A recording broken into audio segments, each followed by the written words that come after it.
नमस्कार, मैं श्रेया। आप देख रहे डिजिटल इंडिया न्यूज। बढ़ते हैं आज की खबरों की ओर।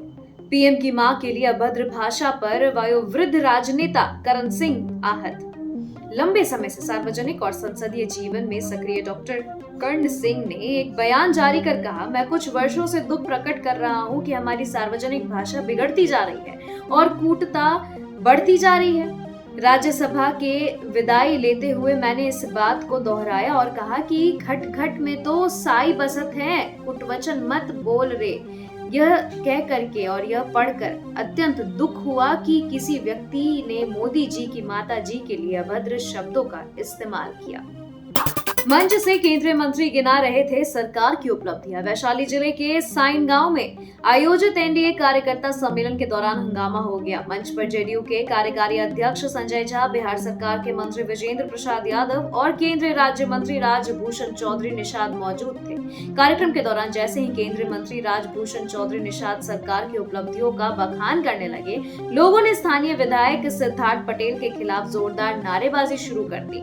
ग्रामीणों का आरोप था कि बीते 5 वर्षों में उनके क्षेत्र में सड़क निर्माण तक नहीं हुआ है। पवन खेरा ही नहीं, उनकी पत्नी के पास भी 2 सक्रिय मतदाता पहचान पत्र। वोट चोरी पर भाजपा ने लगाया आरोप। आईटी सेल के प्रमुख अमित मालवीय ने वोट चोरी पर कांग्रेस पर पलटवार करते हुए पवन खेरा पर गंभीर आरोप लगाए थे। उन्होंने दावा किया था कि पवन खेरा ने 2 निर्वाचन क्षेत्रों की मतदाता सूची में अपना पंजीकरण करा रखा है। उन्होंने खेरा के 2 मतदाता पहचान पत्र नंबर भी साझा किए थे। मानसून ने मचाई तबाही। वर्ष 2013 के केदारनाथ त्रासदी के बाद राज्य में आपदा से सबसे बड़ा आर्थिक नुकसान हुआ है। इस साल अब तक उत्तरकाशी, पौड़ी, चमोली, रुद्रप्रयाग समेत अन्य जिलों में बादल फटने व अतिवृष्टि से 5000 करोड़ का नुकसान होने का अनुमान जताया जा रहा है। प्रदेश में बारिश से जिस तरह के हालात बने, उसे देखते हुए नुकसान का आंकड़ा बढ़ सकता है। जिला स्तर पर डीएम के माध्यम से नुकसान के आकलन की रिपोर्ट तैयार की जा रही है। संजय राउत ने की सीएम फडणवीस की तारीफ। शिवसेना यानी यूबीटी नेता संजय राउत ने मराठा आरक्षण आंदोलन के समाधान का श्रेय मुख्यमंत्री देवेंद्र फडणवीस को दिया है। उन्होंने कहा कि सीएम फडणवीस ने पर्दे के पीछे से काम किया। वह मराठा आरक्षण पर कैबिनेट की उप समिति के साथ विचार विमर्श में शामिल थे। वहीं उन्होंने उप मुख्यमंत्री अजित पवार और एकनाथ शिंदे पर निशाना साधा। शिक्षक भर्ती घोटाला केस में पूर्व मंत्री को जमानत। पश्चिम बंगाल के पूर्व शिक्षा मंत्री पार्थ चट्टोपाध्याय को नवम दशम नियुक्ति घोटाले के मामले में जमानत मिल गई है। सीबीआई द्वारा दायर इस मामले में अलीपुर विशेष सीबीआई अदालत ने बुधवार को पार्थ की जमानत याचिका मंजूर कर ली है। इससे पहले ग्रुप सी नियुक्ति मामले में भी सुप्रीम कोर्ट से उन्हें जमानत मिल चुकी थी, लेकिन तब भी उनकी जेल से रिहाई नहीं हो पाई थी।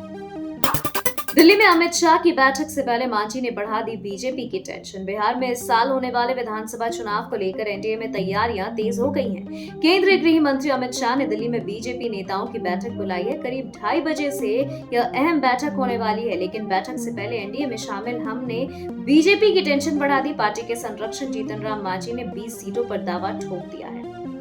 विधानसभा चुनाव को लेकर मुकेश सहनी का बड़ा बयान। मुकेश सहनी ने कहा कि इस बार के विधानसभा चुनाव में मैं खुद मैदान में जरूर रहूंगा। अब आपका सवाल यह है कि सीट कौन सी होगी, तो इसका फैसला बाद में बैठकर किया जाएगा, लेकिन यह तय है कि मैं खुद विधानसभा का चुनाव लड़ूंगा। इसके अलावा आपको हमारे पार्टी से मेरे परिवार के भी कुछ मेंबर मैदान में नजर आ सकते हैं।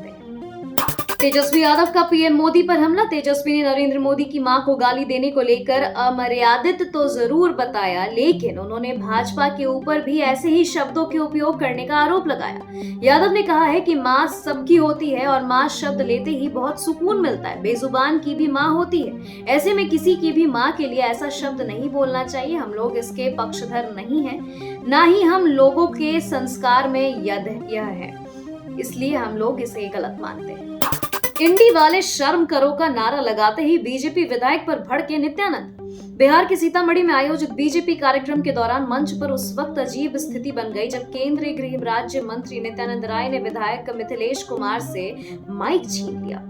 दरअसल आपको बता दें कि विधायक तय नारे की जगह बार बार अपने मन से नारे लगाने लगे। नित्यानंद राय चाहते थे कि वह मोदी जी की मां का अपमान नहीं सहेगा हिंदुस्तान का नारा लगाए, लेकिन विधायक इंडी वाले शर्म करो पर जोर देते रहे। नाराज होकर नित्यानंद ने माइक छीनकर दूसरे नेता को थमा दिया। खबरों के सिलसिलों में फिलहाल इतना ही। बने रहे डिजिटल इंडिया न्यूज के साथ। नमस्कार।